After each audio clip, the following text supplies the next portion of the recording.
Today I wanted to talk about some of the concepts that I learned working as a psychotherapist with families. And one of the ideas or homework assignments that I discovered working with one family is what I call the stop, go, and let's talk. And how this came about was I went into the family and there was a 4-year-old boy there. And when I went into the house, he was screaming at his mother, and he was also cursing at her.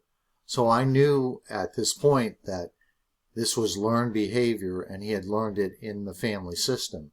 And this was just something that needed to stop. So I talked to the parents, of course, and I asked them, do you yell at each other in the home?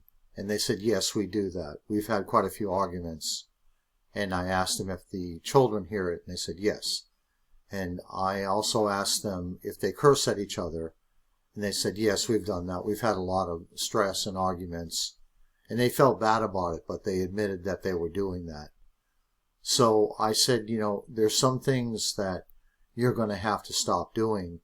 And I advised them that I could come there as a therapist and work with them, but if they didn't stop doing certain things in the family, that nothing would change.